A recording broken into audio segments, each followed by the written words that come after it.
I welcome you to another session of Learn with Your Coach. In this session, we will learn today a very simple 5-step method which will help you to write effective emails. The 5-step method which you see on your screen is as follows.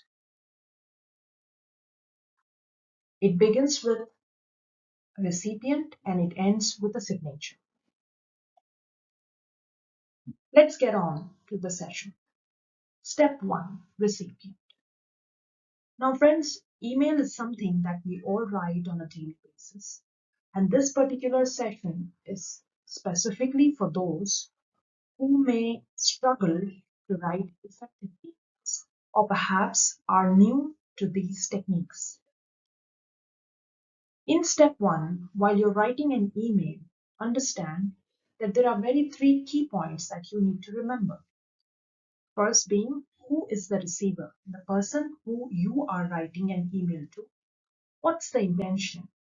Intention is important regardless of the number of emails you send or replies you make. And finally, the hierarchy, specifically for those who work in office setups, because this will help them craft and draft their email in a way which are more appealing, professional, and formal. So when you are writing your email, the first step you need to keep in mind is the person you are writing the email to. You have a sample email right in front of you on the screen, which is giving you a glimpse of how an email is typically created and the structure of it. If it is to a senior, if it is to somebody who's also your colleague, or to someone who is a senior manager but in a different department or a function, ensure for any of these you address them by their first name. This is the first key communication rule in an email. It's only in personal emails that you may simply just write hi, hello, or use a nickname. But for a professional office workplace setup, this is a required need wherein you start and begin it with a hi, and then, as you see it here, you have the recipient name. So while we all mostly work in an MNC, usually, we do not address people in an MNC, even if they are our seniors or a senior manager, as sir or any other names. The usage of sir or madam or ma'am is used only in colleges or in government unit setups. And in multinational corporates or any firm where you work, it's usually where you talk to the person using their first name. So you address them with their first name. So your first thing while you are now trying to craft your mail, ensure you write the first name and then you begin your email. Another most important point, always remember, is to spell check. This is something we often ignore, but with the current technology in place, we have very good, useful productivity apps. One of it is called Grammarly. Grammarly, I shall share the link in the comment box. You could download it for free. It also has a paid version, but Grammarly will help you ensure that you spell check everything before you hit the button send. And an email with spelling errors, which is also called typo, are looked at as very unprofessional. Therefore, ensure that you always spell check your email along with keeping an eye on who the recipient is. It is not that if you're sending it to your senior manager or manager, you will spell check and not for others. Spell check is something that you have to do regardless of who you are sending the email to. Next step. The step two, a very key thing in an email is a subject line. So there are 2 points that you need to remember here.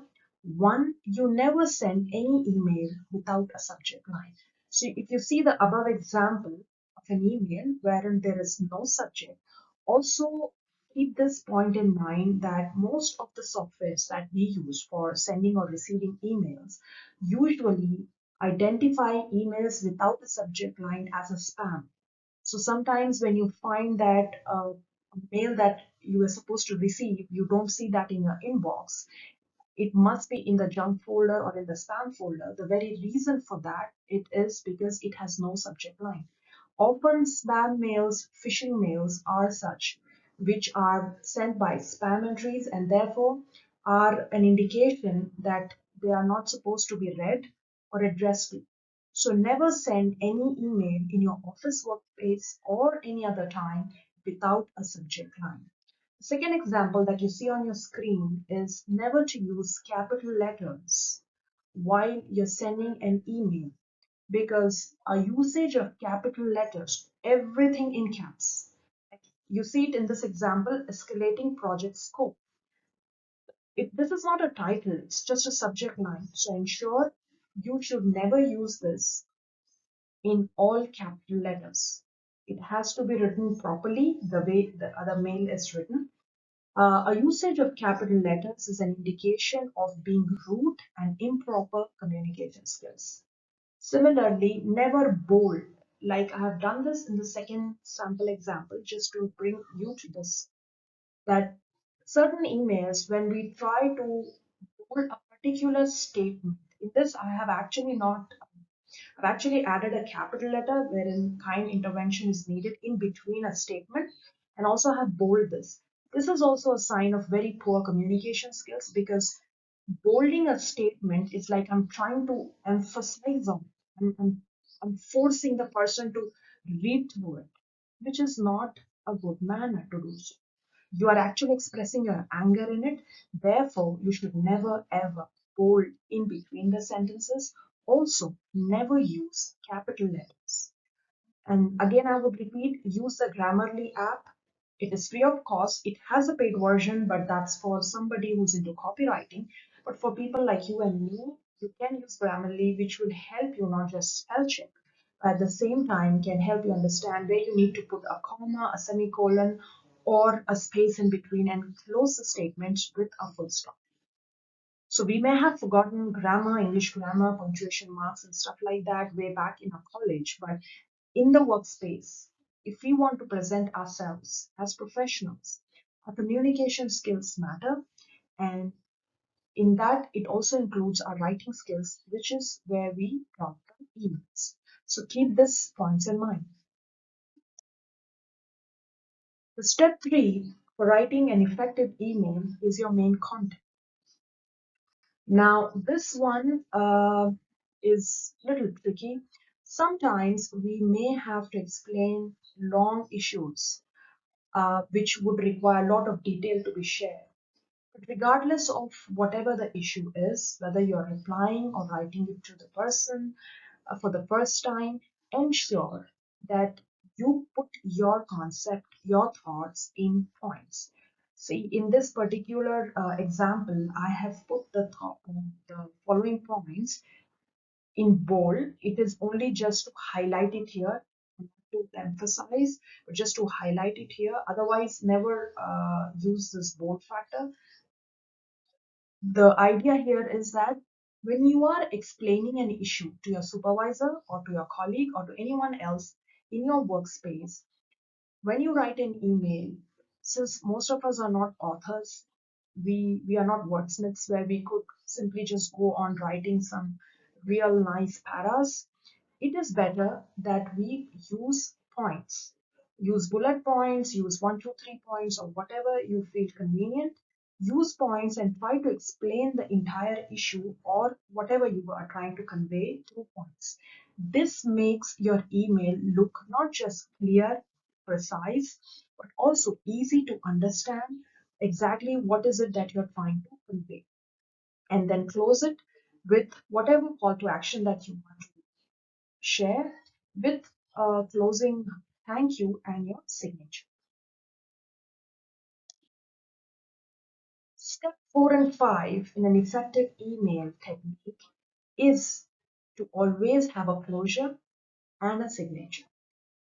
Now, when I say closure, it is about like if you see it in this example on the screen, kindly oblige with this request. Now, again, I have put this in bold. It is only to emphasize it to you, which is the audience, but you may not necessarily bold it.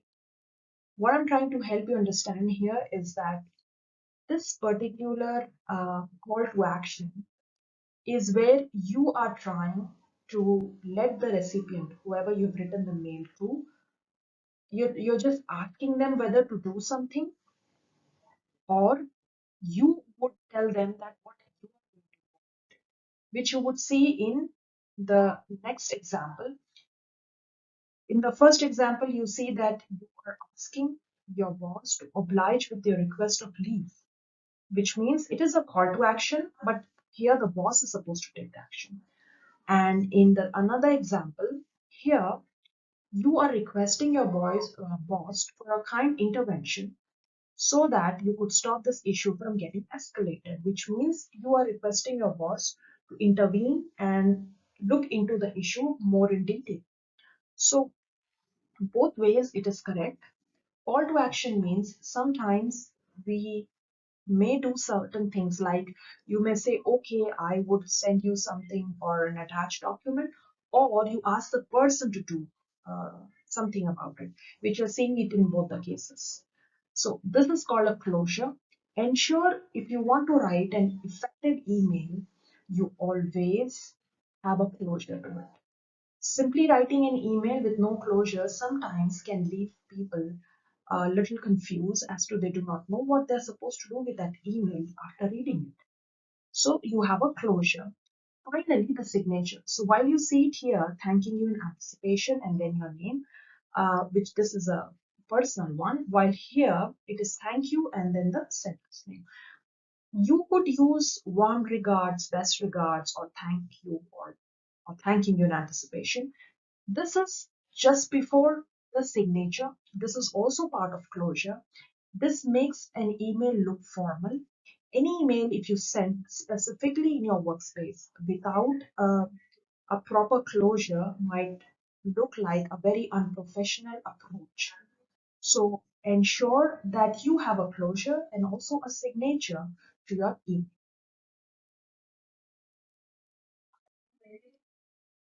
Thank you, friends. Thank you so much for your time. I have attached the Grammarly link in the description box, which you could use. If you have any questions, you could reach out to me. I hope this small mini 5-step email technique could help you craft wonderful, formal, and precise emails. Thank you.